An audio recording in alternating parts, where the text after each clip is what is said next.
Bismillahirrahmanirrahim. Assalamualaikum warahmatullahi wabarakatuh. Asyhadu an la ilaha illallah, asyhadu anna Muhammadar Rasulullah. Allahumma sholli ala sayyidina Muhammad wa ala ali sayyidina Muhammad. Kama sholaita ala sayyidina Ibrahim wa ala ali sayyidina Ibrahim. Fil alamina innaka Hamidum Majid.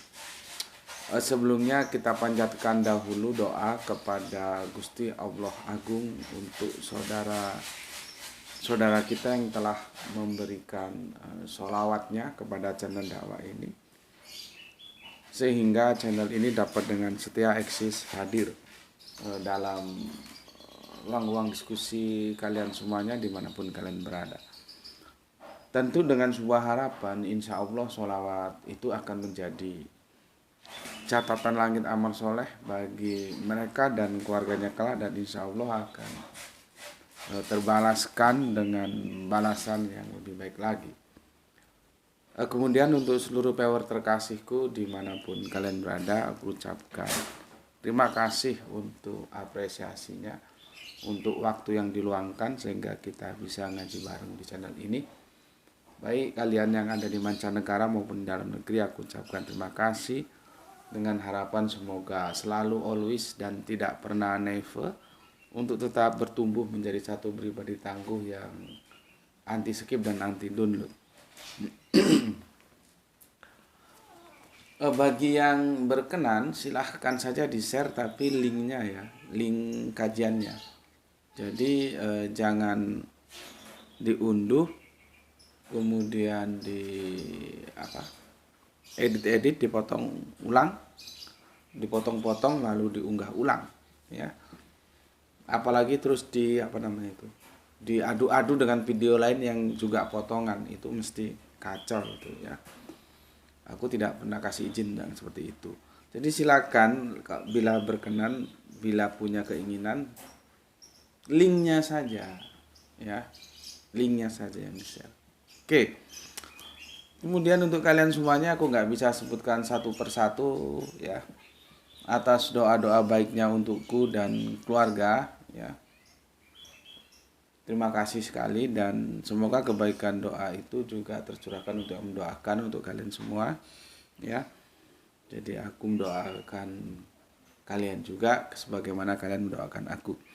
Dan sebagai sesama saudara kita saling mendoakan dalam kebaikan, dan insya Allah doa kita bagian dari sekian banyak doa yang dikabulkan oleh Gusti Allah Agung. Amin amin ya rabbal alamin. Oke, kopi morning dulu. Bismillahirrahmanirrahim.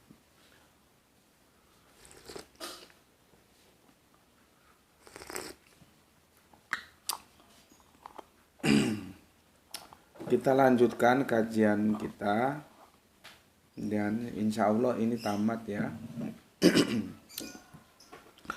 Untuk memberikan klarifikasi atas komen yang masuk dari saudara kafir kita, dari Kang Mas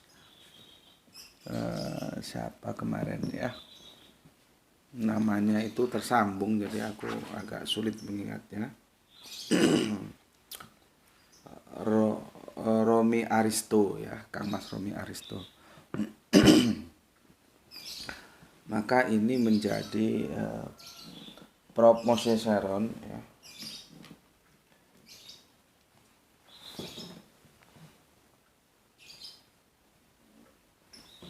Oke.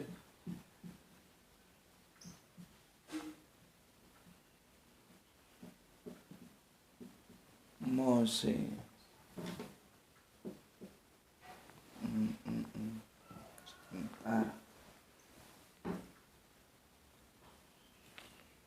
Moshe Sharon. Islam dan Muslim.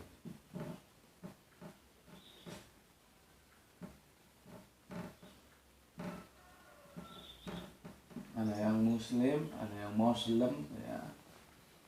Sebuah klarifikasi.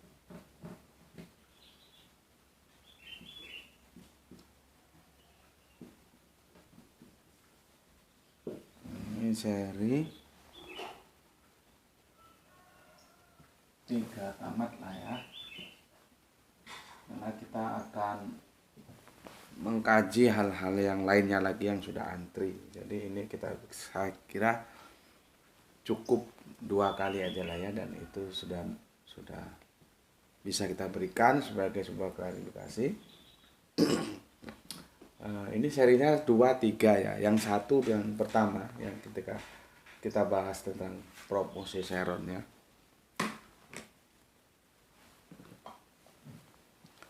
Bismillahirrahmanirrahim.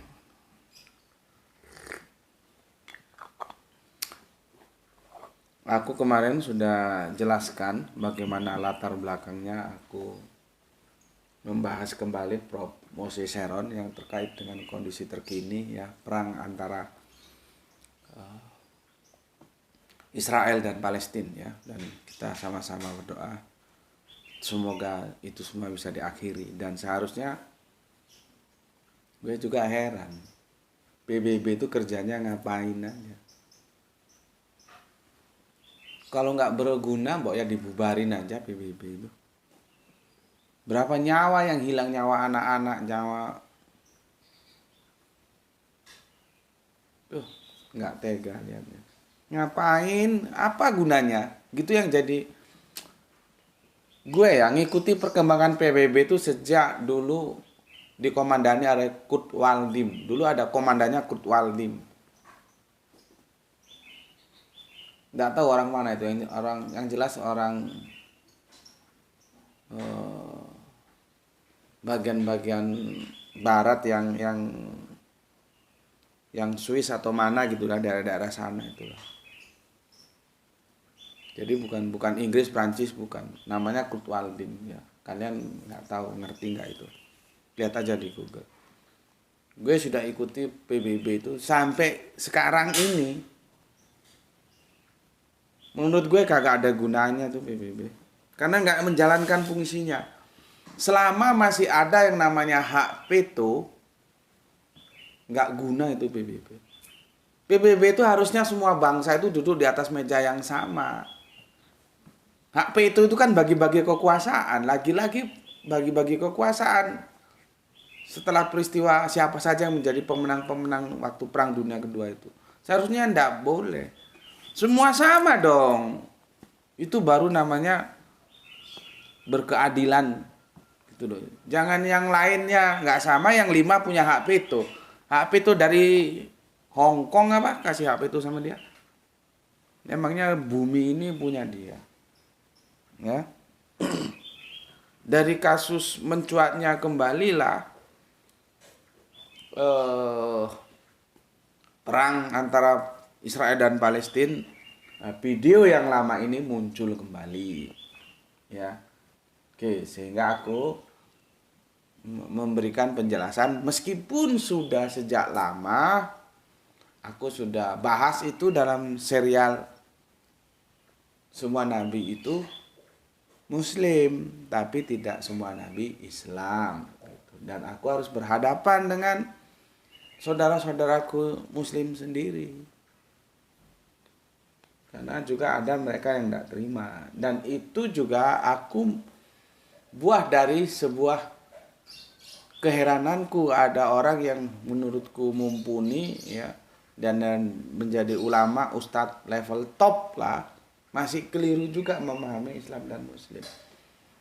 Jadi pendekatannya apa? Bahasa Islam dan Muslim, bukan yang lain. Ya, oke.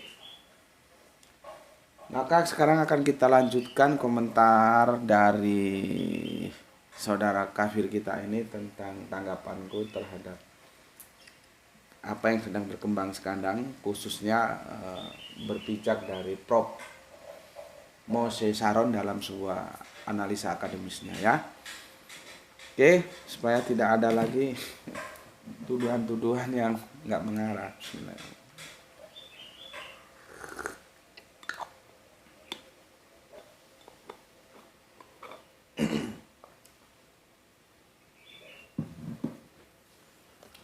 Moses Sharon, aku tertarik 2 nama ini. Kenapa digabungkan? Dulu itu ada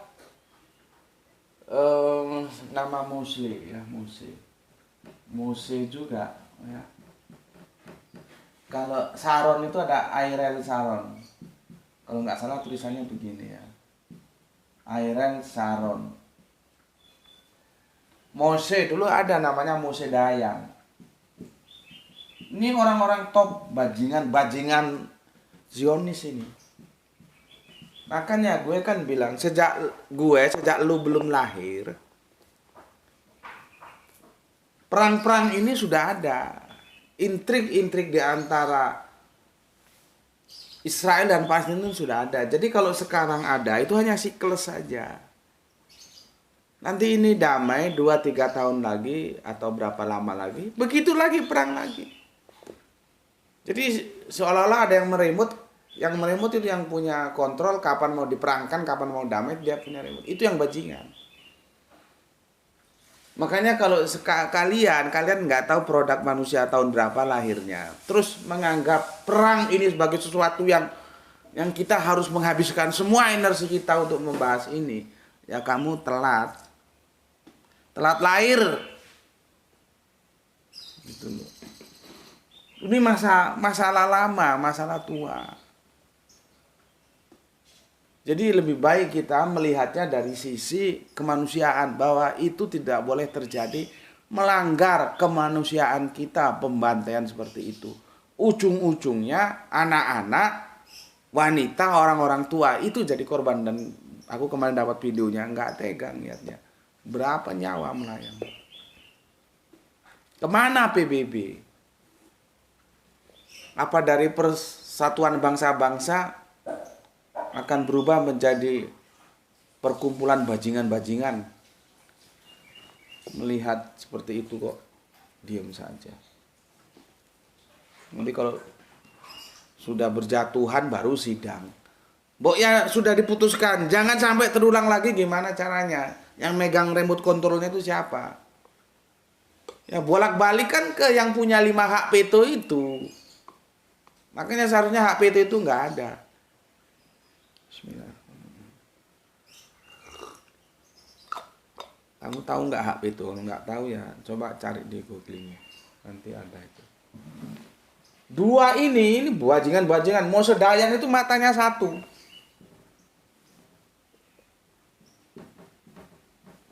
Matanya satu ya. Jadi seperti bajak laut itu. Amit-amit jabang bayi kata orang Jawa. Satunya ditutup gini. Ya seperti kalau kita lihat komik-komik atau film-film tentang bajak laut, ya itu Mose Dayan itu. Ini kejam ini orang ini. Ya. Mose Dayan, jadi ada gini dua bundar gini, ada tali gini ditarik. Orang lihat mukanya saja sudah muka mata satu itu. Di mana itu? Gak ada bagus-bagusnya. Ini kejam ini. Begitu juga Ariel Sharon, kalian sama-sama tahu bagaimana kelakuannya. Jadi Mose Dayan dan Ariel Sharon ya, itu sama-sama juahat. Sebetulnya sekarang ya, siapa itu namanya yang sekarang itu? Netanyahu itu dibawa ke pengadilan HAM di Den Haag sana. Tapi kan enggak pernah ada pejabat-pejabat Israel sejak zaman dahulu kala sampai Mose Dayan, sampai Ariel Sharon, sampai sekarang ini dibawa ke pengadilan HAM di Belanda sana di Den Haag, kan enggak pernah. Enggak pernah, karena dia dilindungi oleh salah satu yang punya hak veto itu. Nah kalau sudah di veto ya gimana? Repot. Apa gunanya PBB? Sama dengan pejabat, kalau nggak berguna untuk rakyat, lah ngapain juga jadi pejabat? Apalagi kok sampai jadi wereng, jadi hama bagi rakyat, itu kan bajingan juga itu. Ya, jadi ada Mose Dayan, ada Ariel Sharon, sama Prof ini digabung namanya Mose Sharon, dua nama top. Ya, itu sekedar pengetahuan aja, ya. Supaya kalian nggak gampang ngerti lah sedikit-sedikit. Jadi gue lama ngikuti ini. Oke, sebelum ke sana aku bacakan dulu komen yang masuk ya dari kalian sebagai bentuk apresiasiku ya.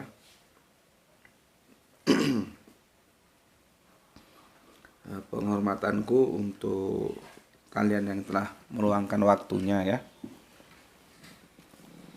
Oke, bismillahirrahmanirrahim. Pertama dari Terahani dari Bandung. Assalamualaikum. Soleha kita ini ya. Assalamualaikum Tuan Guru. Waalaikumsalam. Bandung lagi mendung. Salam Isra dan sehat selalu. Oke, atur nuhun atas 3 merah hatinya dan salam Isra untuk kalian semuanya, saudara-saudaraku yang ada di Bandung. Kemudian ada soleha kita, jagoan kita dari Palu. Alhamdulillah hadir. Salam Isra Tuan Guru dan buat semua yang ngaji. Oke Gispati, terima kasih atas 3 merah hatinya. Kemudian ada Pak Lurah kita dari Tangerang, Pak Ikhwan Tamin. Salam Isra. Semoga kita semua mendapat rezeki yang barokah, sehat walafiat dari Lurah Tangerang. Mantap. Atur nuhun Pak atas 4 merah hatinya ya. Kemudian Bapak Lurah kita dari Deli Serdang, Bapak Abdul Muluk. Assalamualaikum. Waalaikumsalam. Deli Serdang izin nyimak Gus. Semoga sehat-sehat selalu. Dan salam Isra untuk saudaraku semua di channel pengajian ini. Oke, matur nuwun Pak. Salam Isra juga untuk semua saudaraku yang ada di Deli Serdang. 2 sesepuh kita, 2 Pak Lurah kita, Pak Ikhwan Tamim dari Tangerang. Ada lagi Pak Abdul Muluk dari Deli Serdang. 1 lagi lama nggak muncul, ada beberapa episode. Tapi semoga sehat selalu. Yang lebih sepuh lagi ya Bapak Abah kita dari Bandung. Gimana kabarnya kok lama nggak muncul ya. Tapi semoga sehat selalu ya Pak ya. Oke. Kemudian Kang Mas Surya Mandiri. Assalamualaikum Gus. Waalaikumsalam. Ikut derek ngaji dari Klaten 1 jam setelah tayang. Semoga kita semua selamat dunia akhirat. Mantap, doa yang selalu kita panjatkan bersama nggih Kang Mas Surya Mandiri. Dan salam Isra untuk semua saudaraku yang ada di Klaten, itu ikut Yogyakarta ya. Klaten. Kemudian Kang Mas Irwan Al Akbar, jagoan kita bikin bendungan ya. Legowo, rela ikhlas menerima tanpa penyesalan. Mantap. Ya, itu artinya legowo. Orang Jawa ini memang banyak diksi ya, yang berupa idiom. Legowo.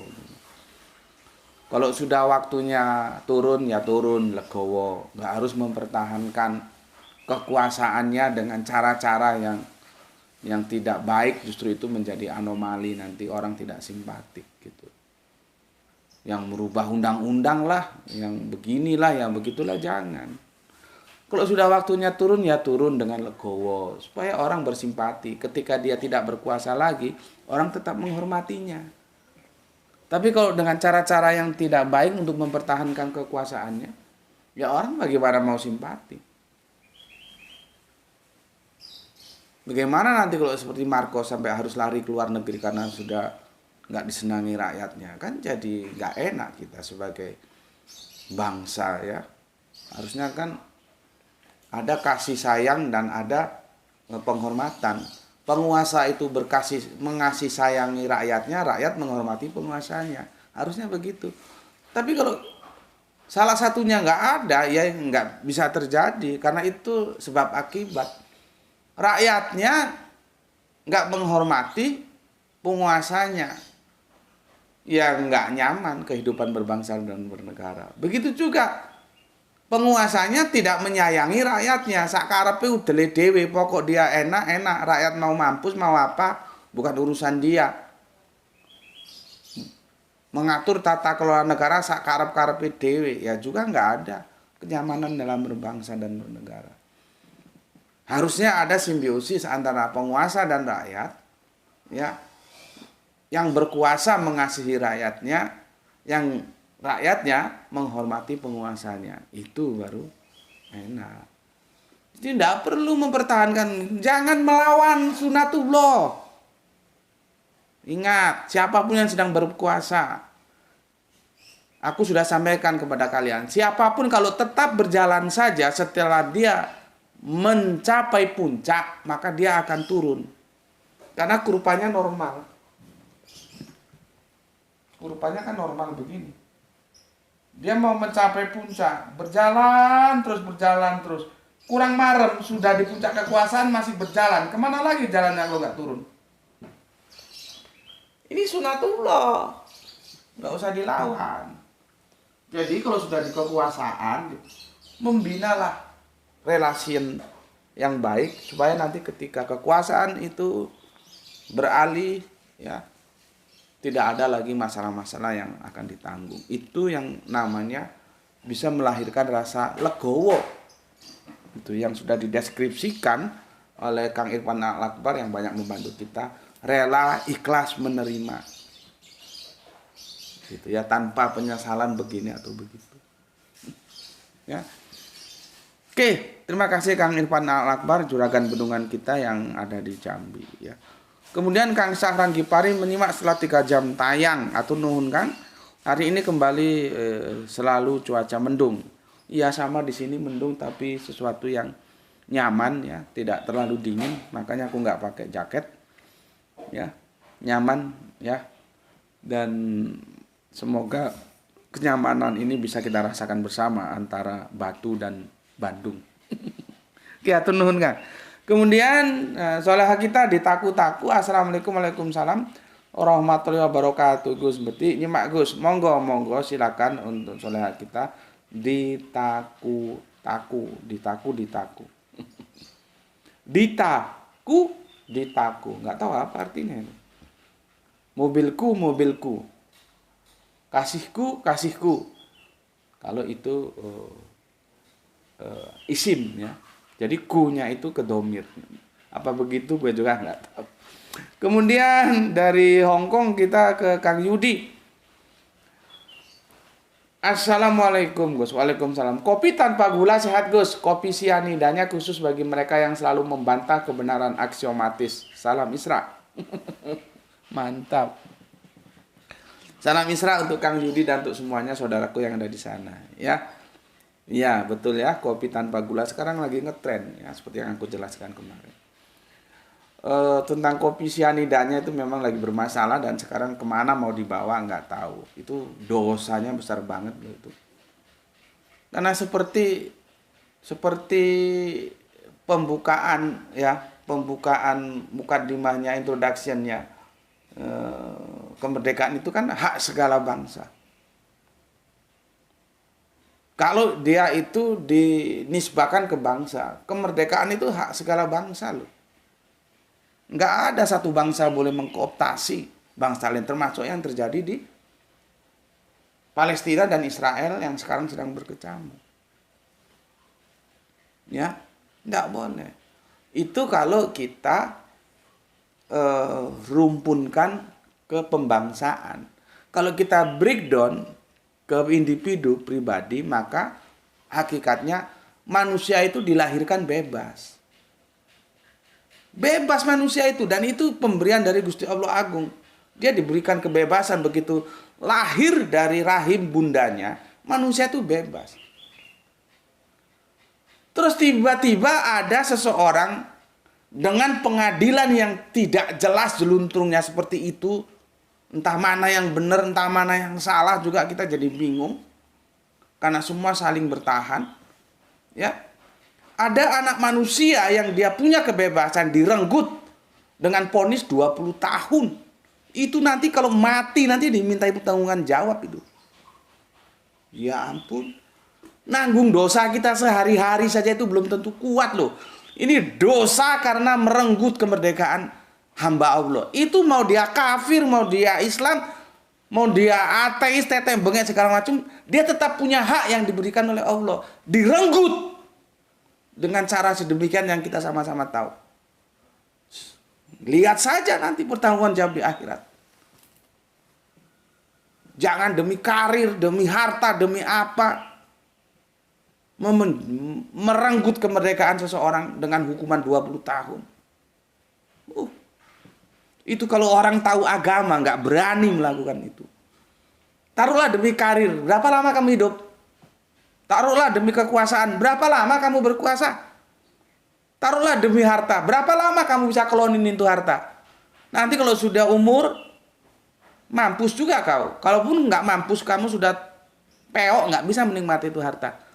Sedangkan resiko yang harus kamu tanggung nanti di akhirat, dosanya begitu besar karena memenjarakan orang yang tidak bersalah. Hati-hati. Makanya dalam kitab-kitab perjanjian lama, hakim itu benar-benar sampai dipanggil Allah. Makanya di kitab perjanjian lama, Allah berdiri di sidang para Allah. Itu kok nggak ngerti maksudnya, bisa geblek gitu. Ya itulah gaya bahasa Israel, gaya bahasa Aramaik, gaya bahasa Ibrani. Mereka tahu kalau itu bahasa mereka. Masuk ke kultur kita yang beda, ya kita agak bingung. Allah berdiri di sidang para Allah. Loh gimana ini? Berarti kan Allahnya banyak. Iya karena kon goblok gak ngerti ya begitu. Sama aja ketika pengkritik-pengkritik Al-Quran tuh gobloknya minta ampun. Nah itu Tuhannya orang Islam pakai kata kami. Kami itu kan plural. Pelajari dulu bos bahasa, baru ngoceh. Kamu belum tahu bagaimana aturan main lisanul Arabian, kamu sudah mengkritik Al-Quran. Otakmu nggak sanggup mengkritik Al-Quran. Al-Quran itu adalah wahyu penerus dari kitabullah terdahulu. Ya, pelajari dulu. Kenapa kami itu? Nanti ada yang itu memang plural, tapi ada yang majestik. Dalam konteks mana dia berbicara? Ini belum sudah ngomong nggak karu-karuan. Itu Tuhannya orang Islam juga jamak. Kenapa? Lah itu pakai kami. Kami mbahmu goblok we. Nggak pernah belajar bahasa. Ya. Jadi begitu ya. Kopi sianida itu dari kita kan sudah belum ya. Kita nggak pernah bahas itu ya. Artinya apa? Ini gue kena sinar ya. Bentar gue geser dulu. Itu coba karena nanti jelek nanti.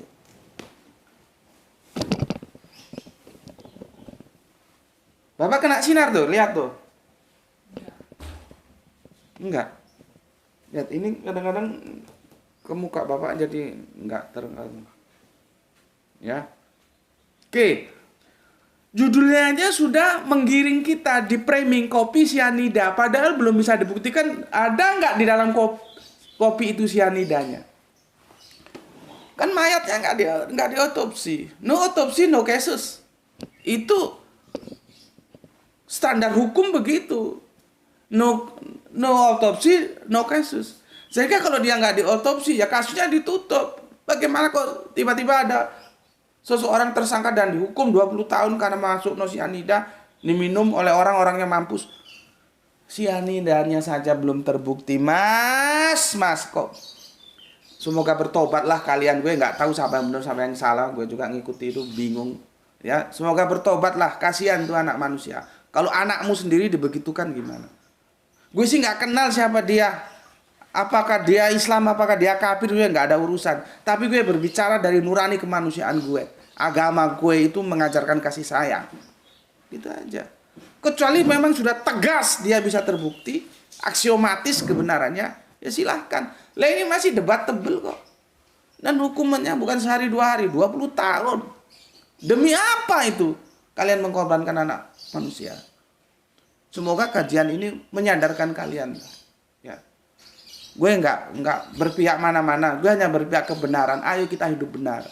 Kalau hidupmu benar, nanti matimu benar. Ya.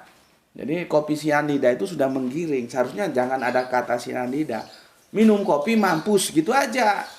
Karena kalau sudah kopi sianida, pembaca digiring opininya bahwa ada racun sianida di dalam kopi itu. Gitu loh. Inilah nakalnya pembuatan berita yang itu sudah memframing. Pengetahuan publik awam. Sini ada nggak sudah jelas kok. Ya, oke, terima kasih untuk Kang Wahyudi Junandi. Jadi biarlah kopi sianidanya itu bagi mereka yang membantah kebenaran aksiomatis.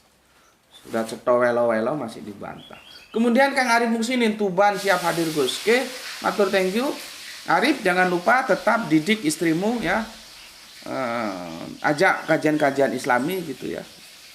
Supaya terus bertambah pengetahuan Islamnya. Dan anakmu gimana kabarnya? Sehat nggih? Putri tercinta ya, semoga soleha ya. Itu untuk Arif Muksinin yang ada di Tuban ya. Salam Isra untuk semuanya yang ada di Tuban. Kemudian Kang Mas M Iksan menit 23.35 George Michael sudah meninggal dunia. Terima kasih Kang Mas, aku justru tidak tahu kalau George Michael itu sudah meninggal dunia ya. Tanggal 25 Desember 2016. Oh, berarti sudah berapa tahun? Aduh, terima kasih Kang Mas informasinya ya. Ternyata jenengan juga mengikuti perkembangan dunia musik. Gue sangat suka ya lagunya George Michael itu dan orangnya cool, kalem, confident gitu ya. Gue suka waktu rambutnya masih gondrong dulu ya. Gue itu masih punya gelar mahasiswa saat itu, masih keren lah ya. Kok ditanya pas ada perjalanan jauh dalam bis, mahasiswa di mana? Masih keren, sekarang sudah nggak punya gelar mahasiswa. Oke, terima kasih Kang Mas Iksan, salam sehat selalu dan kirim salam untuk semua keluarga dengan semua saudara-saudaraku yang ada. Gue lupa Kang Mas Iksan ada tinggal di mana ya. Salam Isra semuanya dan matur nun. Informasinya ternyata idola gue George Michael sudah meninggal. Ya. Oke. Kemudian Kang Endi Suhendi, ini nama baru ya. Semoga betah ngaji di sini dan silahkan bersilaturahmi kepada senior-seniornya. Tapi bisa saja juga bukan junior tapi senior, cuman jarang komen bisa saja ya. Makanya aku garis bawahi sebagai komentar ini junior karena jarang komentar ya. Tapi bisa jadi secara pure sebetulnya ya senior gitu ya. Oke, terima kasih untuk Kang Mas Endi Swending, gue gak tahu ada di mana. Berasa kuliah. Ya, memang aku berusaha memberikan sebuah penjelasan itu semaksimal mungkin saya aku mampu lah ya gitu, agar nanti apa yang dipahami oleh peor-peor di sini tuh bisa menjadi pegangan yang kuat bagi mereka gitu ya. Tapi bagaimanapun juga aku punya keterbatasan ya, makanya aku tidak pernah larang dan aku anjurkan yang ngaji di sini silakan ngaji juga di tempat lain ya. Jadi terima kasih atas apresiasinya, berasa kuliah. Berasa kuliah. Jadi kita kuliah di sini ya. Oke, itu sudah aku baca dan sekarang aku mau masuk penjelasanku. Sudah ya, sudah aku baca semua ya. Jadi aku nggak punya hutang untuk kalian. Aku mau minum kopi dulu. Bismillahirrahmanirrahim.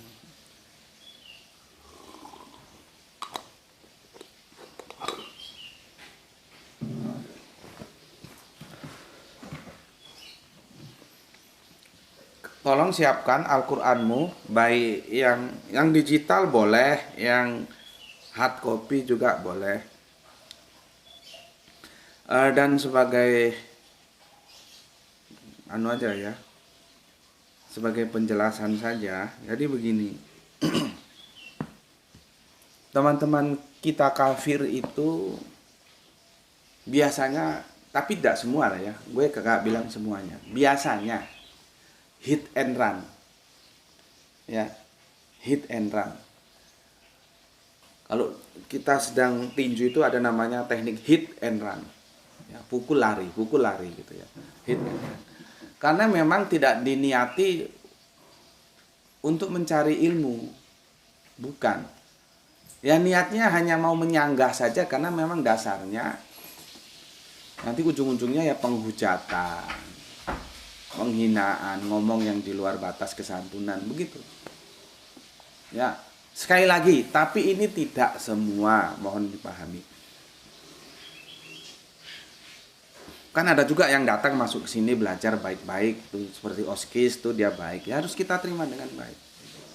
Ya, cuman kebanyakan seperti yang aku bilang tadi. Jadi dia masuk ke channel ini ninggal sampah, masuk ke channel sana ninggal.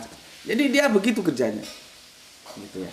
Jadi artinya supaya kalian tahu, kalau aku mengapresiasi ini dalam bentuk bukan hanya satu, 2 episode langsung, itu tujuan utamanya sebetulnya bukan untuk saudara kita kafir yang sedang menyanggah ini, bukan untuk Romari Aristo. Tapi tujuan utamanya sebetulnya ke kalian, supaya kalian mengerti duduk permasalahan.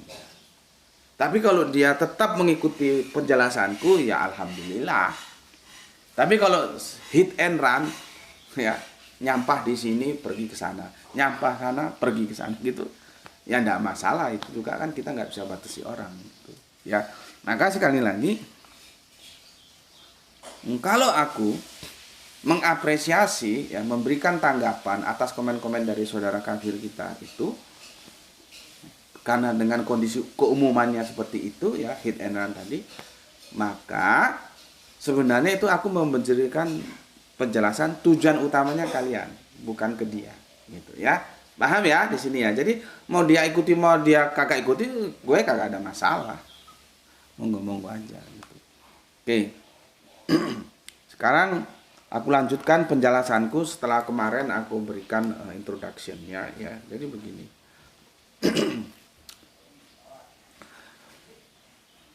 Moshe Sharon sedang mengatakan sudut pandang Islam, bukan sudut pandang dia.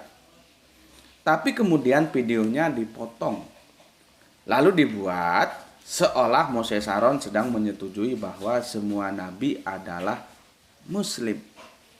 Oke, gua jelasin yang pertama. Gue tidak expert, ya, tidak expert, tidak punya kemampuan yang mumpuni untuk melihat ini video ini original atau dipotong, diedit-edit. Terus terang gue kagak punya. Salah satu yang gue punya itu dari hasil pengalaman saja.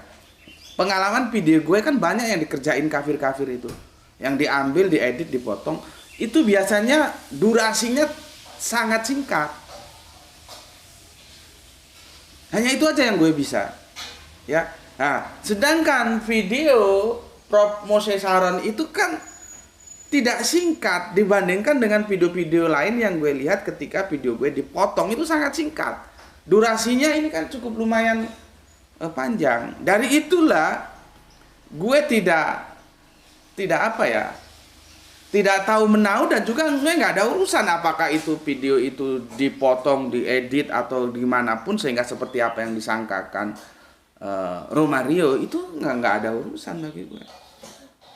Mau itu video original kek, mau itu video potongan kek, editan kek. Karena yang gue bahas itu adalah bahasa, maka gue kagak ada urusan. Cara pandang gue tetap sama saja seperti itu. Itu yang pertama. Yang kedua, apakah benar yang dikatakan Romari Aristo, apakah benar itu video seperti dia nyatakan begini? Moshe Sharon sedang mengatakan sudut pandang Islam, ya, bukan sudut pandang dia, ya. Tapi aku sudah jelaskan kemarin, itu sudut pandang Islam menurut dia. Harus fair dong, kan begitu. Artinya ketika dia ketemu Islam tidak bisa dipukul rata seperti itu. Kalau ketemu gue jelas beda. Walaupun dia profesor apa, kok nggak ada urusan gue. Nah, ayo kalau mau ketemu. Jadi jangan digebyah uya, gitu loh. Ya, bukan sudut pandang dia, ya. Tapi kemudian videonya dipotong lalu dibuat seolah Moshe Sharon sedang menyetujui bahwa semua nabi adalah Muslim. Gue bicara yang potongan dulu. Apakah benar itu video potongan? Apakah benar itu video asli? Gue tidak punya kemampuan itu, gue tidak expert. Jadi silakan saja kalau misalkan si Romari Aristo mau menghadirkan analisanya, ini aslinya begini, dipotong di sini, monggo, nggak apa-apa, gue terbuka saja. Tapi kalaupun tidak, karena begini, untuk melihat itu video asli atau video potongan itu juga memang tidak harus menghadirkan yang asli. Kan para pakar-pakar IT itu kan pinter-pinter itu. Jadi kalau ada video itu mereka bisa melihat, oh ini potongan ini editan ini, atau ini asli, tanpa harus menghadirkan yang asli sebagai komparasi. Karena kan ada standar-standar yang mereka gunakan untuk melihat asli atau tidak. Nah, dari standar-standar itu, gue ulangi, yang gue punya cuman melihat durasinya. Kalau durasinya amat sangat pendek, itu biasanya potongan, gitu loh ya. Yang lainnya itu di luar kemampuan gue. Nah, sekali lagi yang perlu digarisbawahi, ini penting ini yang Islam juga buka otakmu supaya ngerti loh. Ya. Untuk menyatakan itu asli atau palsu, itu kita tidak harus selalu menghadirkan yang asli lalu dikomparasi dengan yang palsu. Yang asli begini loh, yang palsu begini loh. Nah, ini aslinya ini palsu ini. Nah, gitu. Nggak harus menghadirkan yang asli. Karena apa? Kita sudah punya parameter untuk mengatakan itu palsu itu. Itu editan itu. Nah, ngerti maksud gue? Perhatikan. Buka otakmu, ini penting.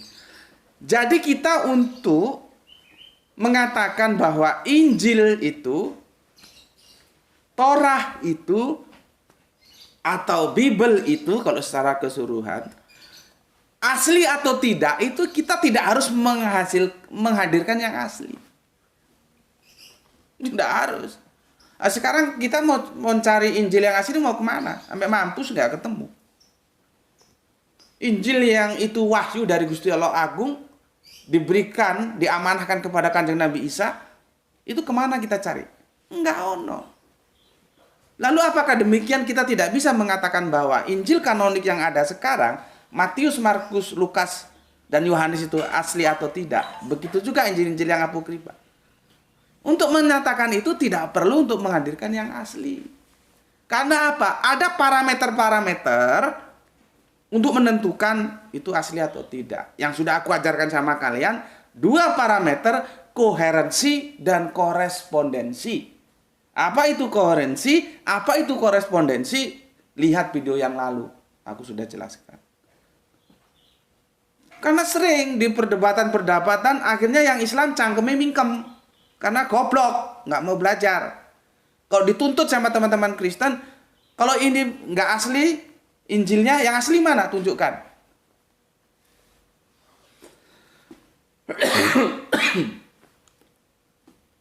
Mbok sampai mampus kamu nggak bisa tunjukkan. Maka sekarang aku sudah kasih tahu sama kamu harus memberikan penjelasan kepada saudara Kristen kita untuk mengatakan bahwa itu asli atau tidak. Itu tidak harus menghadirkan yang asli. Kalaupun ada yang asli bisa dihadirkan, ya haleluya, alhamdulillah. Tapi kan ya tidak mungkin. Sudah kemana? Sudah raib.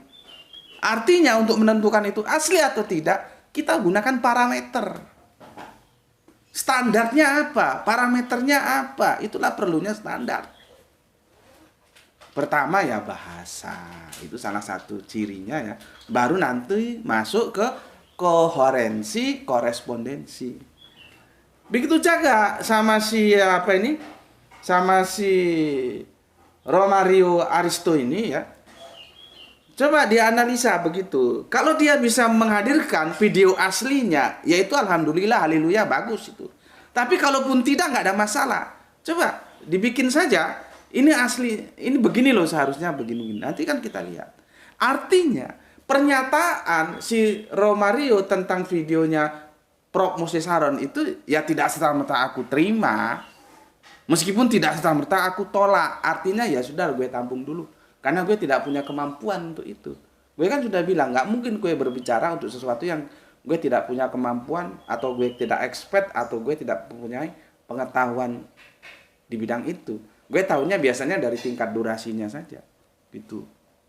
Ya, jadi silakan Romario Aristo. Nanti teman-teman Islam juga yang pakar-pakar itu yang punya kemampuan silakan. Ya, itu domain kalian dah. Kalau gue nggak ada urusan.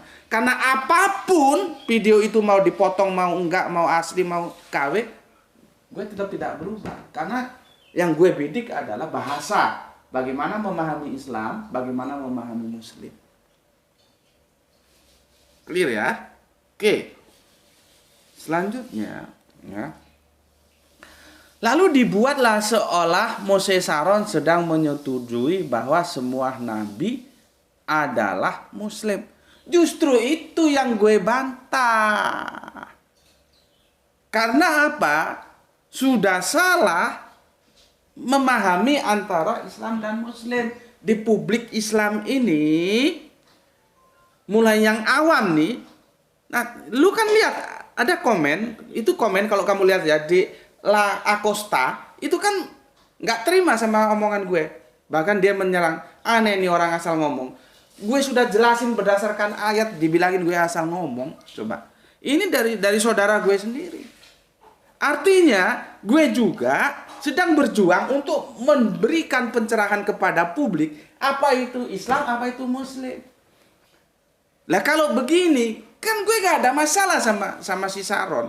Atau Prof. Saron pun sebetulnya dia tahu nggak apa bedanya Islam dan Muslim. Karena semua nabi itu Muslim. Tapi tidak semua nabi itu Islam. Justru gue mau menduduk perkarakan antara istilah Islam dan Muslim. Kok gue yang disalahkan? Romario, ya. Jadi kalau semua semua nabi adalah Muslim seperti ini ya. Lalu dibuat seolah Mose Saron sedang menyetujui bahwa semua nabi adalah Muslim. Iya. Semua nabi itu Muslim. Tapi tidak semua nabi Islam. Bahasa lagi kan? Ini kalau lu bisa hadirkan si Saron, gue ajarin dia bahasa Arabi di sini. Gue kagak ngurus dia mau profesor mau apa kok. Hadirkan dia sini tak ajarin bagaimana memahami Islam dan Muslim. Juga ustadz-ustadz kiai-kiai yang masih merancukan antara Islam dan Muslim itu perlu belajar bahasa itu. Lihat video gue, ada berapa seri itu. Setiap nabi itu Muslim tapi tidak Islam. Dan ini memang polemik yang seru. Gue kan sudah bilang. Ada guru Al-Quran gue. Ya. Yang dua sudah almarhum. Yang satu masih hidup. Yang satunya juga masih hidup. Gue gak tahu kalau yang satunya ini gimana ya. Sepertinya dia setuju atau enggak. Kalau yang satu ini, ya, awalnya nggak setuju. Setelah aku jelaskan, kan aku dikasih surat Al-Hajj, surat Haji, berapa itu ya nomornya? Bahwa sejak dulu kamu disebut Muslim, nah kan Muslim. Bukan sejak dulu kamu disebut Islam, enggak. Jadi sejak zaman Kanjeng Nabi Ibrahim itu disebut Muslim. Kan ya nggak mungkin disebut Islam, Islamnya baru abad ke-7 kok. Akhirnya guru Al-Quranku terdiam dan dia sepertinya mulai agak bisa menerima pemikiranku. Terus guru Al-Quran yang satunya gue belum tahu. Ketua dakwah gue pertamanya juga gamang. Tapi setelah gue jelaskan dia akhirnya bisa menerima bahwa memang yang namanya Islam itu proper name, Muslim itu karakter, sifat, isi. Ini isi, ini bungkus. Islam itu bungkus. Muslim itu isinya. Ya, nanti ada Muslim dibungkus Islam, Muslim dibungkus Nasrani, Muslim dibungkus Yahudi, Muslim dibungkus Milah. Tapi semua isinya itu merupakan Muslim. Apa itu? Tunduk patuh. Tunduk patuh kepada siapa? Kepada aturan Gusti Allah Agung.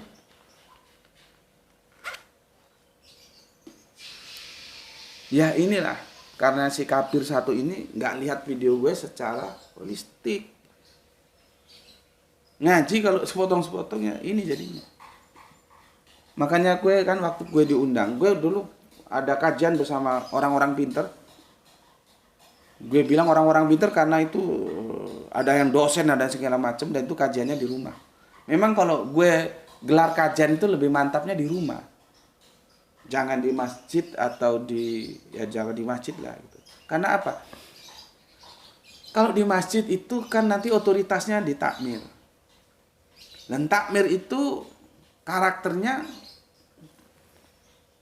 apa ya? primordial. Mereka suka kemapanan berpikir. Mereka tidak alergi terhadap adanya passing over, lompatan pemikiran. Itu mereka alergi gitu loh. Meskipun jamaah itu banyak yang suka. Kan gue pernah bilang sama lu, gue ngisi kajian itu, kajian ba'da subuh di hari Ahad itu, begitu ba'da subuh jam 7 selesai karena waktunya 1 jam. Tapi setelah jam 7 itu apakah semua bubar? Enggak. Setelah yang resmi gue tutup, akhirnya kita ngaji bebas, diskusi bebas, berkeliling gitu. Itu sampai jam 9. Sampai-sampai ada jamaah yang ngomong ke gue, Gus, di sini nggak pernah ngaji seperti ini. Maksudnya gimana? Ngaji jam 7 ditutup, ya sudah semua pada pulang. Nggak berkeliling seperti ini. Itu artinya apa? Animo jamaah terhadap kajian-kajian yang passing over itu sebetulnya cukup tinggi. Tapi kan mereka ada di kooptasi para takmir. Gue cuma sekali ngisi kajian di situ, nggak diundang lagi. Karena apa? Mereka takut dengan kerangka berpikir yang overlapping, out of the box. Mereka takut karena mereka sukanya maunya yang mapan-mapan saja. Bagaimana kalau aku harus menjelaskan tentang mi'raj, ternyata tidak seperti yang mereka pahami. Ya. Jadi meskipun animo jamaah itu begitu tinggi, bayangkan jam 7 itu biasanya mereka kalau ngaji, kalau di narasumber yang lain itu bubar ya sudah pulang semua. Itu sampai jam 9 duduk melingkar. Nah seharusnya kan gue diundang lagi, ngisi kajian lagi, tapi kagak. Makanya itu gue bilang, gue sering terhempas akhirnya ketika berhadapan dengan birokrasi. Birokrasi di masjid siapa? Ya mereka para takmir. Karena mereka gagu, gamang kalau dihadapi dengan kerangka berpikir liar seperti yang gue punya. Makanya kalau di rumah itu relatif lebih aman. Karena apa? Otoritas kan ada yang tuan rumah. Nah, dulu gue tiap Ahad itu ngisi kajian diundang sama salah satu tokoh gitu ya di rumahnya. Gue suruh gelar kajian kristologi gitu ya. Ada dosen-dosen, ada ibu-ibu. Itu pun bermasalah juga akhirnya. Gue bilang, tolong bapak-bapak, ibu-ibu, kajian saya ini jangan bapak-bapak, ibu-ibu lempar keluar. Sebelum bapak-bapak, ibu-ibu ikuti secara keseluruhan. Itu yang pertama. Yang kedua, kajian-kajian ini membutuhkan analisa. Kalian sampaikan kepada orang yang tidak biasa menganalisa, bubar. Ternyata benar, masih ada juga sudah diingatkan begitu, cerita keluar yang tidak mengikuti kajian gue. Akhirnya gue dapat stempel apa? SESAT. Ini.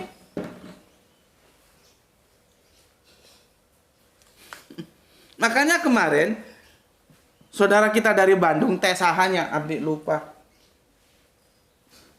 Sampai yang dari Bandung itu ketika dia mengajak temannya diskusi tentang sholat duhur dan sholat Jumat, mendapat pertentangan keras seperti itu. Gue senyum aja. Ya memang begitu akhirnya. Karena kajian-kajian kita itu analisis. Sedangkan mereka tidak biasa menganalisa. Ya di lapangan bubar gitu loh ya. Gue sebenarnya sudah tahu ujungnya seperti itu. Ya. Paham ya? Teh siapa itu yang dari Bandung? Sebentar. Kan kemarin dia lapor ketika dia sampaikan itu ternyata temannya Terahani ya mendapatkan perlawanan yang keras. Iya, karena kita analisis, mereka tidak pernah menganalisis gitu loh. Coba kalau kamu minta, kalau dia membantah ya, suruh tunjukkan dalilnya gimana gitu, belum tentu bisa juga gitu. Ya. Nah, begitu juga ya kajian-kajian di sini. Si kafir ini tidak melihat kajianku secara utuh. Cuman lihat satu komentar seperti ini. Ya. Jadi akhirnya seperti itu. Oke, ya. Kalau dibilang Moses Sharon sedang menyetujui, lalu dibuatlah seolah Moses Sharon sedang menyetujui bahwa semua nabi adalah muslim. Ya memang Moses Sharon harus setuju bahwa semua nabi itu muslim. Bukan Islam loh ya. Jadi kalau begini sepertinya Moses Sharon sendiri kagak ngerti apa itu Islam, apa itu muslim.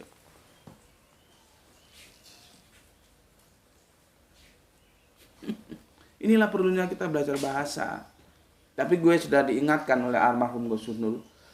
Begitu juga khususnya almarhum Gus Wanani ya. Begitu juga teman-teman lain kalau kita diskusi itu. Bahasa itu perlu. Tapi kita harus sadar, bagaimanapun perlunya bahasa, dia punya keterbatasan. Tapi dia perlu. Sama dengan otak. Otak itu diperlukan. Dan dia harus diutamakan. Tapi harus kita sadar, otak itu tetap punya keterbatasan. Dia ada garis batas yang nggak bisa dia lampaui.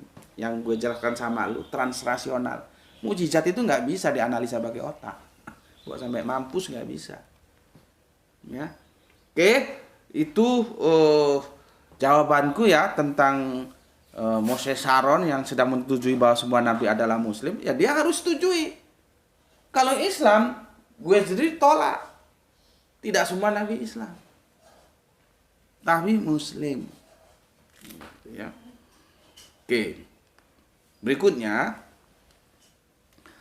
padahal faktanya dia sedang menyatakan kejahatan Islam yang memaksa mengislamisasi sejarah. Ini yang bajingan. Di mana jahatnya Islam? Ya, di mana? Di mana Islam ya memaksa mengislamisasi sejarah itu di mana? Lu ngomong sama gue loh ya. Kalau orang lain tuh urusan orang lain.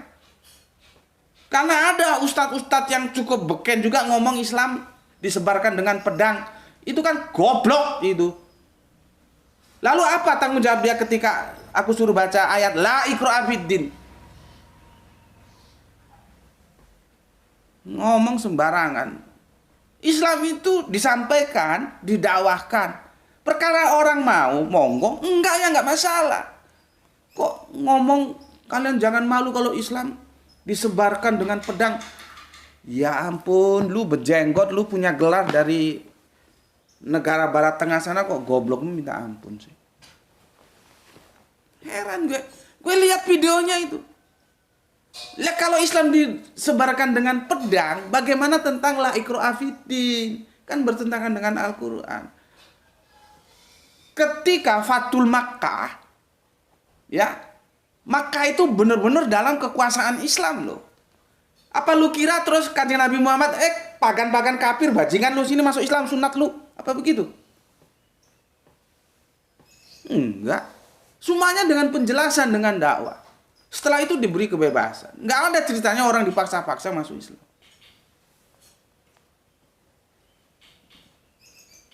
Enggak ada. Ya. Karena dia akan bertentangan dengan Al-Quran sendiri sebagai sumber dasar absolut dalam Islam. La ikraha fiddin. Makanya di kajian kita ini setiap awal itu di video itu kan tugas kita hanya menyampaikan. Makanya gue itu orangnya enjoy saja. Tugas gue kan menyampaikan. Sudah selesai ya Allah. Masalah mereka menerima apa yang gue sampaikan. Mereka menolak itu sudah bukan urusan gue. Jadi kita dakwah itu menyampaikan, bukan memaksakan. Ya. Kok ini dia bilang kejahatan Islam yang maksa mengislamisasi sejarah. Ini monyet apa kau?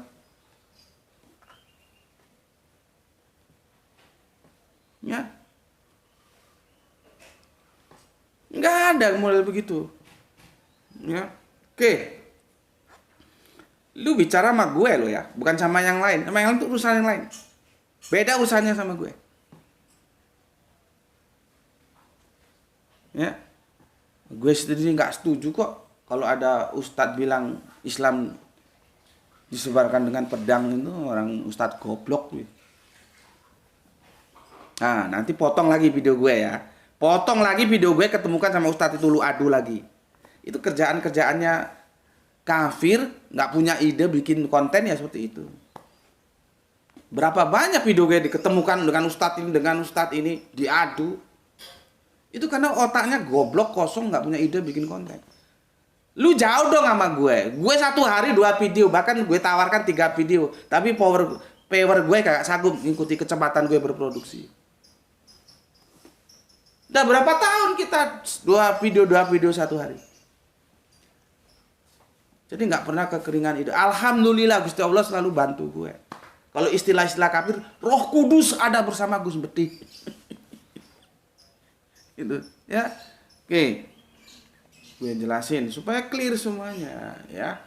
Jadi, ya, kalau lu menuduh bahwa berdasarkan video Sharon itu, ya, atau lu nggak mau dibilang lu ada menyampaikan pemikiran si Sharon, ya gue jawab lah.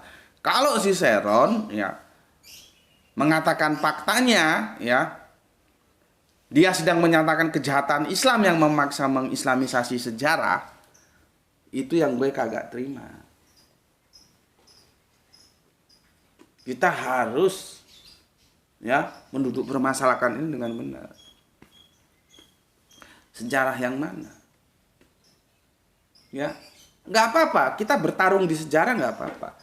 Tapi sesungguhnya pertarungan gue itu cuma di bahasa. Apa itu Islam, apa itu Muslim. Dan nanti gue tunjukkan ayatnya. Sebetulnya di seri pertama sudah gue tunjukkan ayatnya. Jadi bukan asal ngomong. Gue juga bersandarkan terhadap kitab suci gue, Al-Quran. Gitu ya. Nah, makanya untuk saudara-saudaraku yang Islam, terutama untuk kiai-kiai, ustadz-ustadz yang Anda punya pengikut banyak, kalau kalian kan sama gue kan beda. Kalian ngomong didengar itu mesti diikuti karena dari tampilannya aja sudah laku dijual. Kalau gue kan nggak laku dijual. Sudah gondrong pakai giwang lagi, bajunya sembarangan, kan gitu. Padahal kita sudah dikasih tahu. Lihat apa yang diomongkan. Jangan lihat siapa yang ngomong. Tapi kan itu sebatas pengetahuan, tapi tidak menjadi terapan. Lah itulah gobloknya kita. Akhirnya kalian gampang ditipu oleh bungkus-bungkus, oleh tampilan luar. Belum tentu. Ya, tapi kan gue tidak bisa melawan arus budaya seperti itu. Akhirnya memang publik kita itu melihat siapa yang ngomong, bukan lihat apa yang diomongkan. Makanya gue pesan kepada para kiai-kiai, kepada para ustadz, kepada anda-anda yang punya banyak pengikut, yang punya channel juga yang powernya bejibun, ya jauh lah kalau dibanding gue. Tolong, ayo kita bina umat kita, ya, saudara Islam kita, untuk tidak lagi mengatakan bahwa semua nabi itu Islam. Tapi semua nabi itu Muslim. Ketika sudah masuk abad ke-7 dan Islam diperkenalkan lewat Kanjeng Nabi Muhammad, barulah secara automatically Islam itu Muslim, Muslim itu Islam. Itu abad ke-7. Tetapi kalau kita lihat rentang benang merah agama samawi ini, kita hitunglah mulai milata Abraham, nggak bisa begitu. Artinya Muslim itu tidak otomatis Islam, karena Islamnya saja baru diperkenalkan sebagai nama itu setelah Kanjeng Nabi mendakwakannya. Beda dengan Allah. Sejak Kanjeng Nabi Muhammad belum lahir, orang Arab sudah kenal Allah. Karena nama itu diperoleh dari milata Abraham lewat Kanjeng Nabi Ismail putranya. Makanya bapaknya Kanjeng Nabi Muhammad sendiri disebut abdinya Allah, Abdullah. Sudah kenal nama agung itu. Tapi nama Islam nggak kenal. Baru setelah Kanjeng Nabi menyampaikannya, diperkenalkanlah Islam ini. Maka inad dina indallahi Islam. Dan nanti kita jelaskan, karena itu ada budayawan yang kebingungan itu. Dia maunya Muslim bukan Islam. Nggak boleh. Siapa itu? Si Tejo-Tejo itu. Ya, aku sudah lama menjanjikan tapi belum sempat membahasnya. Ya, itu tentang kejahatan ya. Jadi jangan sembarangan nuduh Islam jahat mbahmu. Kalau sekarang perang Israel Palestina, ya, itu kejahatan nggak itu? Coba dijawab itu. Ya, oke.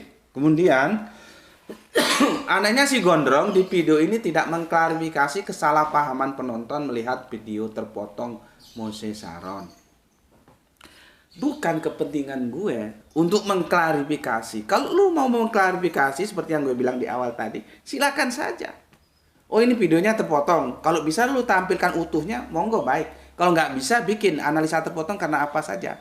Karena untuk menyatakan ini asli atau tidak asli, memang tidak harus menghadirkan yang asli sebagai pembanding. Kalau bisa sih monggo. Seperti aku bilang, ini Bibelku ada di sana ya.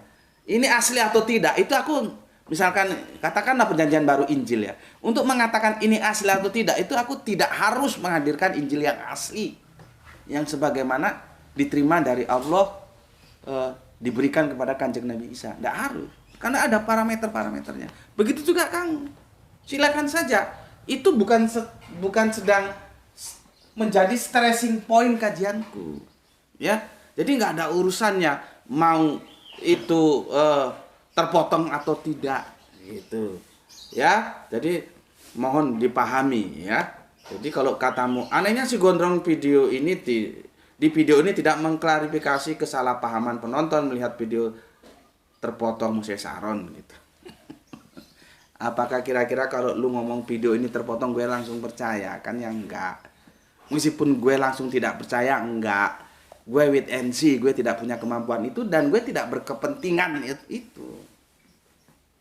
Kepentingan gue bahasa ini.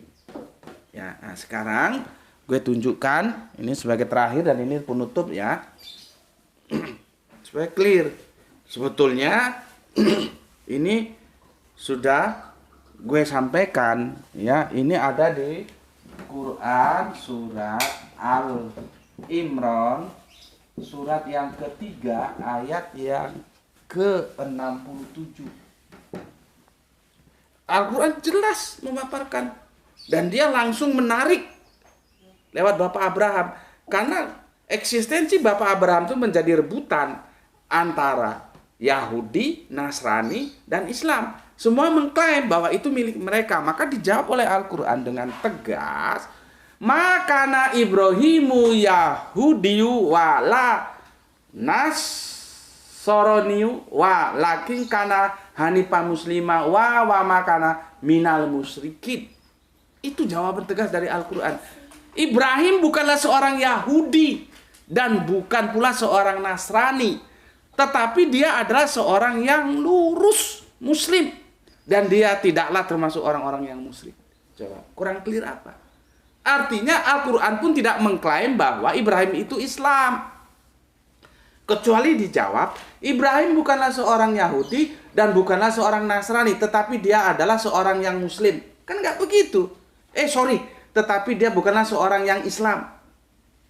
Kan nggak begitu. Justru dijawab dia seorang yang lurus Muslim dan tidak syirik. Tidak musyrik maksudnya. Itu jawabannya. Lah kalau Yahudi saja tidak, Nasrani saja tidak, apa yang mungkin Ibrahim itu Islam? Kan ya tidak mungkin. Karena akan menjadi anakronisme, waktunya nggak tepat, ada waktu yang bermasalah antara peristiwa terjadinya dengan pelaku peristiwa. Nabi Ibrahim itu jauh ke belakang, Islam itu abad ke-7. Gitu loh.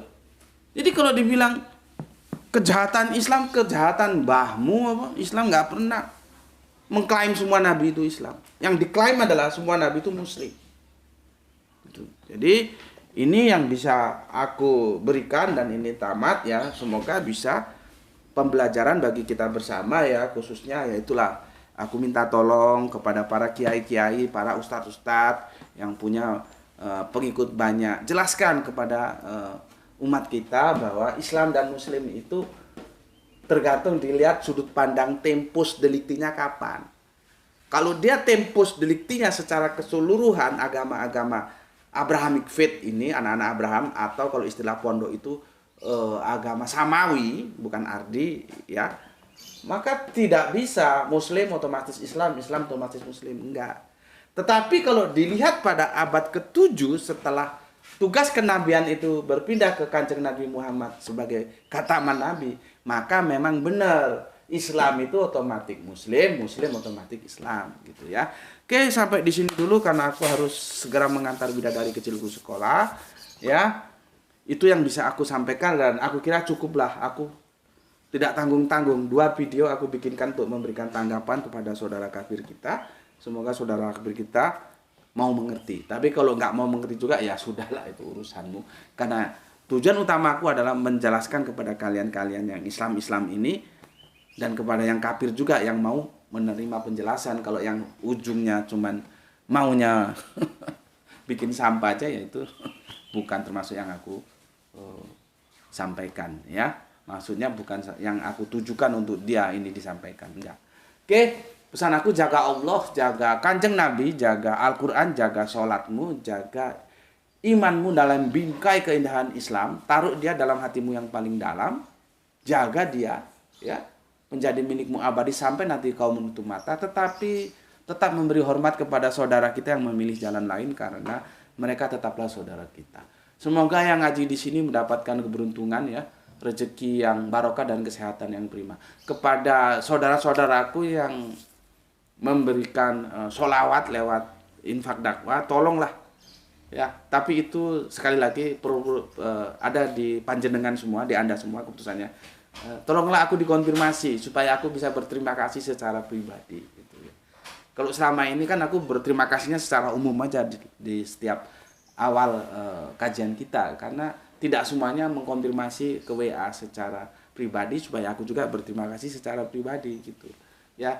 Tapi ya keputusannya nih jenengan lah ya, karena dalam Islam itu kita berbuat baik ada boleh dipertontonkan dengan tujuan supaya orang lain mengikuti kebaikan kita, tapi boleh juga itu disimpan hanya kita yang tahu, karena kita menjaga yang pernah kita kaji, keikhlasan ya. Cuman gue pribadi sih tolong gue dikonfirmasi gitu loh. Jadi kalau baru kirim rekening itu kan lewat ATM itu kan ada slipnya, itu dipoto terus dikirim ke gue gitu. Gue merasa kurang pas saja kalau gue tidak berterima kasih secara pribadi. Itu sih sebetulnya perasaan gue. Tapi kan keputusan tetap di panjenengan semuanya ya. Oke, makanya dari itu aku selalu mengingatkan teman-teman kita, kalau kamu nonton video di situ ada jasa ya dari saudara-saudara kita yang telah memberikan sholawatnya. Jangan lupa kita doakan mereka. Oke, sampai di sini dulu. Terima kasih atas waktu yang diluangkan ngaji bareng Gus Meti di channel ini ya. Semoga semuanya berbahagia. Salam Isra semuanya ya. Salam Isra, Islam rasional untuk kalian semuanya. Alhamdulillahirabbil alamin.